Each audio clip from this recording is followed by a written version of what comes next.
콘테 볼 때 손흥민 죽이던 페리시치보다 더한 인간들이 왔다. 뉴캐슬과의 경기에서 보여준 토트넘 선수들의 충격적인 플레이에 영국 현지 팬들뿐 아니라 국내 토트넘 팬들은 격분하면서 팀이 콩가루 집안처럼 되고 기강이 없다고 목소리를 높이고 있습니다. 일부 팬들은 선수단 전체가 부끄러움을 모른다. 수준도 안 되는 것들이 왜 주장 손흥민을 무시하는 거냐고 말하며 콘테볼 밑에서 페리시치가 손흥민에게 패스를 안 주고 크로스만 올려 우리를 열받게 하더니 저것들은 페시시치보다 더한 인간들이라고 맹비난을 퍼붓고 있습니다. 몇몇 전문가들은 선수단 전체의 퀄리티가 중위권 이하의 선수들이라고 말하면서 너나 할 것이 모두 이 행동을 하고 있는 것이 바로 그 결정적 증거라고 말하고 있습니다. 도대체 어떤 상황인지 더 스포츠가 자세히 알아보겠습니다.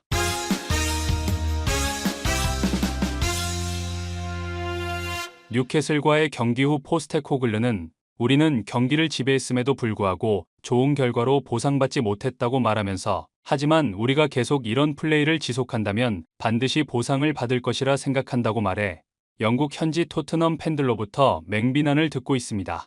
영국 현지 팬들은 EPL은 세계 최고의 축구 리그다. 이 리그가 그렇게 평가받고 많은 감독과 축구 선수들이 EPL로 오고자 하는 이유는 부와 명예가 있기 때문이라고 말하면서 포스테코글르에게 그 많은 연봉을 주면서 토트넘의 감독직을 맡긴 이유는 그에 걸맞는 결과를 만들어내라는 뜻이지 지고도 앞으로 좋은 결과를 얻을 수 있다는 변명을 하라고 그 많은 돈을 주는 게 아니다라고 일침을 가했습니다. 일부 전문가들 역시 포스테코글르의 전술 중 가장 많은 비판을 받는 것은 공격할 때 양쪽 풀백을 위로 올려 페널티 박스 안으로 집어넣는 전술이라고 말했습니다. 이들은 이 전술이 문제가 된다고 현지에게 계속 지적을 받는 이유는 풀백은 공격수가 아닌데 풀백에게 너무 과도한 공격 능력과 역할을 부여해 두 명의 센터백이 광활한 뒷 공간을 모두 커버해야 하는 엄청난 수비 부담을 가중시킨다. 이렇게 되는 경우 상대의 역습을 막기 위해 두 센터백이 한 경기당 해야 하는 전 속력 스프린트의 횟수가 기하급수적으로 늘어나면서 허벅지 부상의 위험에 노출된다. 툭하면 로메로와 반더벤이 드러눕는 이유는 그래서 그런 것이라고 말했습니다. 과거 맨시티의 감독 펩 과르디올라는 포스테코글르가 자신의 전술을 거의 베끼다시피 하는 거 아니냐는 영국 기자의 질문에 정색을 하면서 포스테코글르와 나의 전술은 완전히 다르다고 말했습니다. 그는 포스테코글르는 풀백 2명을 페널티 박스 안에 넣어 공격을 하게 하는데 난 그런 전술은 지금까지 감독을 해오면서 단 한 번도 사용하지 않았다.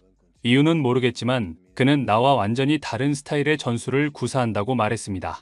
일부 전문가들은 펩의 이런 주장에 대해 맨시티의 수비수들은 저런 과도한 공격 역할을 부여받지 않는다. 과거 맨시티의 수비수였던 그바르디올이 2골을 넣고 3골을 넣을 찬스에서 아쉽게 골을 못 넣자 영국 기자들은 펩에게 수비수인 그바르디올이 해트트릭을 할 기회를 놓쳐서 아쉽지 않냐고 물었는데 그는 그 자리에서 그바르디올은 수비수다. 골을 넣은 것은 그의 역할이 아니다. 그는 수비에 집중해야 하고 수비를 안정시켜야 한다. 그것이 그의 주된 역할이라고 말했었는데 펩조차 풀백들을 올려서 공격을 시키지 않는 이유는 수비가 불안해지기 때문이라고 말했습니다. 또 다른 전문가들은 하지만 포스테코글르는 과거 자신은 수비수들이 골을 넣는 것을 정말 좋아한다고 수비수들의 공격 가담을 부추기는 발언을 많이 했었다. 풀백들을 공격에 가담시켜 페널티 박스 안에 공격 숫자를 늘려 슈팅 수를 많이 가져가려는 의도는 알겠지만 뉴캐슬전과 레스터 시티전처럼 많은 슈팅 수와 상대방 페널티 박스 안에서 많은 터치를 가져가는 것이 반드시 승리로 이어지지 않는다는 것을 명심해야 한다고 말했습니다. 이들은 축구 전문 통계 사이트 옵타에서는 2022-2023 시즌 EPL의 모든 경기 중 슈팅 수가 많은 팀이 이길 확률을 통계낸 적이 있는데 겨우 53%에 불과했다고 말하면서 슈팅 수가 상대적으로 적은 팀이 이길 확률이 48%였다는 것은 슈팅 숫자가 많다고 반드시 유리한 것이 아니라는 것을 통계가 보여주고 있다고 말했습니다. 옵타의 분석 리포트는 슈팅 숫자가 중요한 것이 아니라 슈팅의 질과 결정력이 중요하다고 말을 하고 있다. 쉽게 말해 슈팅을 3번 하고 2골을 기록하는 것이 슈팅을 20번 하고 1골을 기록하는 것보다 훨씬 이길 확률이 높다고 말하는 것이다. 손흥민이 슈팅을 할 수 있도록 해야 하는데 포로가 슈팅을 하도록 기회를 더 많이 주는 것은 전술적 낭비라고 설명했습니다. 이 분석을 접한 많은 축구 팬들은 저 분석지를 포스테코글르의 면전에 던져줘라 라고 말하면서 풀백인 포로가 지난 시즌 슈팅한 것이 50회이고 골을 넣은 게 3골이다. 하지만 손흥민은 지난 시즌 72회의 슈팅을 하고 17골을 넣었다. 이런 수치를 알면서도 뉴캐슬전에서 포로에게 슈팅을 하라고 지시한다면 이건 대놓고 손흥민을 죽이는 것이고, 만약 이 수치를 모르고 포로에게 슈팅을 하라고 지시한다면 이건 정말 무능한 것이라고 말했습니다. 이날 경기 중 팬들을 더욱 분노케 한 장면은 프리킥 상황에서 손흥민이 가지고 있는 공을 포로가 빼앗고 비수마와 포로, 그리고 메디슨이 신경전을 벌이며 누가 찰 것인지 서로 싸우는 것을 손흥민이 중재하는 장면인데요. 벌써 두 번째 이런 상황이 나오자 손흥민은 벤치 쪽을 향해 이야기를 하고, 중계 카메라에는 나오지 않지만 경기를 직관한 팬들로부터 손가락으로 포로의 등번호인 23을 표시해 포로가 프리킥을 차도록 포스테코글르가 지시했다는 내용의 글이 국내 대형 커뮤니티에 올라오면서 더 큰 논란이 일고 있습니다. 일부 전문가들은 프리킥을 포로가 차면 안 되는 이유는 이 장면을 보면 알 수 있다고 말하면서, 코너킥 상황에서 손흥민이 뛰어나와 페널티 박스 바깥에서 슈팅을 하려고 대기하는 포로에게 패스를 논스톱으로 넣는다고 말하면서, 이때 포로는 앞에 수비벽이 있는데 그곳에 대고 그대로 갈겨버리는데 이게 슈팅 능력이 안 되는 선수들의 특징이라고 말했습니다.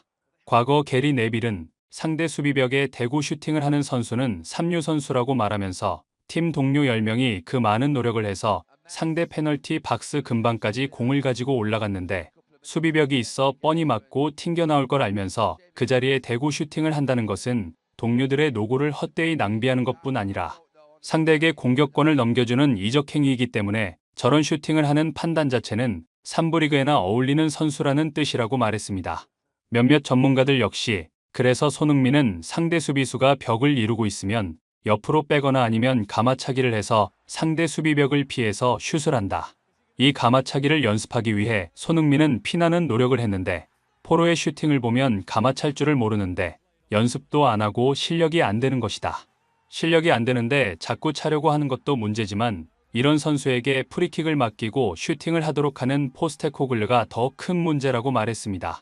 일부 팬들은 콘테볼에서는 페리시치가 손흥민에게 패스를 하지 않고 크로스만 올려서 팬들을 열받게 하더니 포스테코글르 아래에서는 풀백 포로가 손흥민보다 훨씬 더 많은 슈팅을 하고 프리킥을 찬다.